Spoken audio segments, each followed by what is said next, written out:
To another edition of In the Garden. I'm Mike Dupree. Today, we're out here on a very windy day.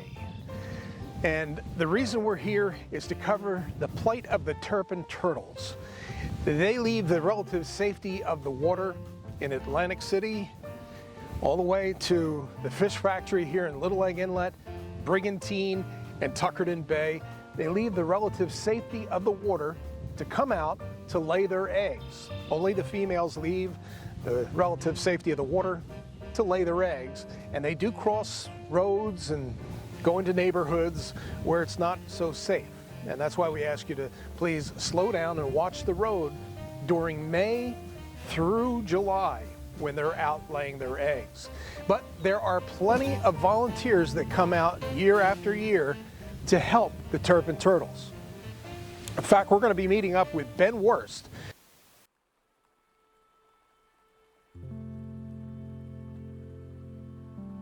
My name is Ben Wurst. I work with Conserve Wildlife Foundation of New Jersey, who is a nonprofit organization, obviously based in New Jersey. So we've been working with endangered and threatened species and other rare wildlife for over 20 years. Right now we're out at Great Bay Boulevard Wildlife Management Area, where we have a turtle garden here that's an enhancement site dedicated for nesting of northern diamondback terrapins. This is a site that we worked on with New Jersey DEP Fish and Wildlife to enhance. It's a former marina that was active here before Superstorm Sandy wiped it out. And we basically took the old parking lot from the marina and placed 3,000 tons of sand for terrapins to nest. And since installing this, we've had over 100 terrapins come up here to nest each year. And at this site, this is where we use volunteers specifically to come out and monitor for nesting terrapins. And when we find a nest, afterwards we put a cage over the nest to protect the eggs, because along Great Bay Boulevard there's a lot of nesting habitat for terrapins where they come up in the roadway and on the edges of the road, but a lot of nests get predated.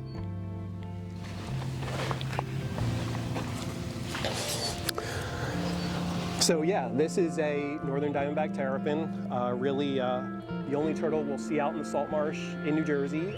They range, the northern diamondback terrapins, from Cape Cod to Cape Hatteras.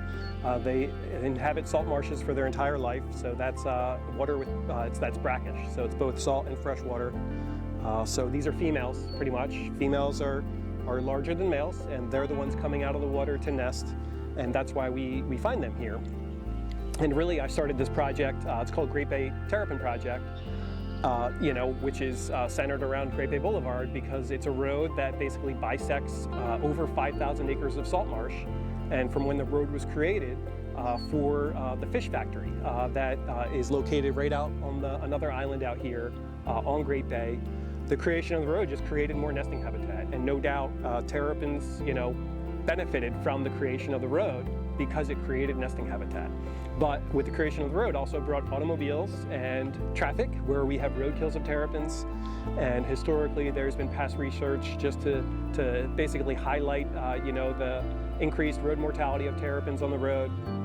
So that's where we started a conservation project, centered around reducing road kills for terrapins. So that's where we have volunteers who go out on the road and conduct surveys and patrols to help educate the public and help terrapins from becoming roadkill.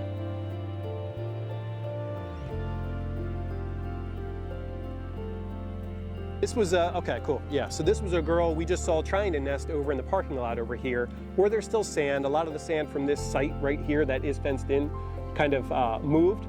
There's a car swerving for 2 terrapins on the road at the same time. It's one of those days where most people are aware, which is good. But yeah, that's where this girl here, I took her from the parking lot and I just put her in here, and she's playing possum right now. So that's why I just picked her up again. And I should just say, while I have her, that unless you're just helping them cross the road, which is okay to do, we want people to stop and help them cross, but definitely just to make sure that you're safe when you're doing it and you're not putting yourself in any kind of harm from another motor vehicle. And if you do move them, you basically pick them up and move them in the direction they're going. You don't want to move them long distances or take them home or anything. They are a protected species, they're a non-game species, so we want to just leave them out in their natural habitat.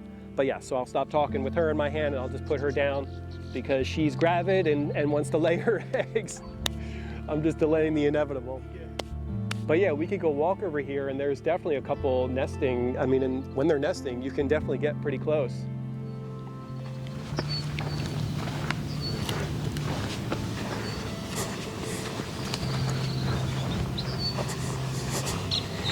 I had one of my volunteers out here this morning where she found 15 nests just, you know, from overnight or this morning. So yeah, I could see multiple individuals. So there's one girl over there. Yeah. She's digging. This girl looks like she might be finishing up. Yep. And do the raccoons ravage these cages very much, raccoons or hawks? Yeah, good question. So since we built this, I mean, yeah, you know, monitoring it to, you know, for nesting is important, because if we wouldn't, then we wouldn't know if they're using the site. And then number two, you know, without having the cages here and knowing where the nests are, then yeah, they would get predated just like anywhere else on the road, which we call wild nests. So really having volunteers out here to monitor closely, you know, every day or every 2 times a day, depending on how active it is. Today's definitely a busy day, but you know, otherwise, yeah, raccoons, or we've had fox coming into the garden here and predating nests, and sometimes that's how we find nests, unfortunately. But when you watch a terrapin nest and lay eggs and cover it up, it's really hard to find their nest. Like we'll wait for her to finish up, and we'll go over there and try and find her nest, and you'll see just how well they do of camouflaging their nests. We have two females right there. It looks like another 2 over there, and then our timid female, she's going back towards the parking lot. You know. But yeah, last year we had 150 nests that we protected with cages, and we found more, probably another 40 or so that were predated, unfortunately, but the majority of them were protected with cages, which is great. And especially because this site was not here before too. So now we have that many more, you know, potential, you know, young that are going to have a chance of surviving to adulthood, because their chances are very low. Like each egg, that's in literature, it's like around a 1 to 3% chance of becoming an adult. It's very low. So I'm going to go just grab a couple cages. Yeah, already. So I have two customers over there. I have 2 over here. And I'll just use this stone here that I threw here to kind of mark her nest. Yeah, and we'll have to look. I know that one of my volunteers that was here this morning said that there was definitely some predator activity. It's nice on a day like today. I mean, so yeah, we could see our footprints, but like after a little bit of rain, it really helps where you can identify nests much easier, because it's hard. And that's where some of this activity is from, where she puts X's, like one of my volunteers, where she thinks it's a nest, and we dig and we don't find anything. See, look here, even if that nest has been like that cage, you can see something's been trying to dig around it. Yeah. You know, like that's what it looks like when a predator is trying to get in there. And it is surprising that just the rocks that we put on them work, but they do. So yeah, we could just see how well she did of covering that up. And I know just from watching her hind end was facing in this direction. So kind of how we dig down is, you know, I just use my fingers and gently dig down, and eventually you kind of find like a void where it's like almost like air or softer sand, you know, because they just fill in from where they dug, which is a pretty narrow canal like that. It's like the size of their foot. So, yep.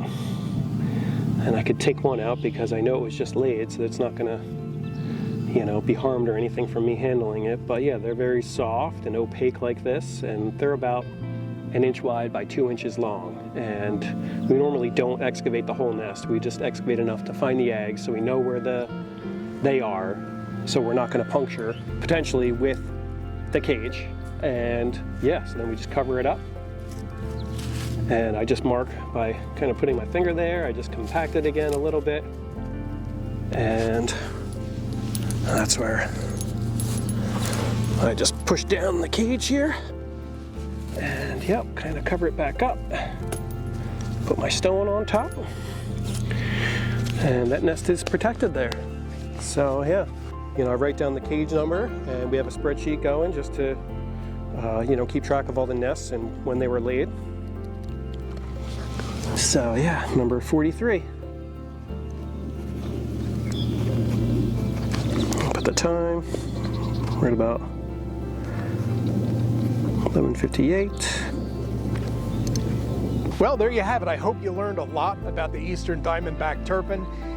And thanks to your help, you can volunteer, you can send money, however you can help. It will be greatly appreciated.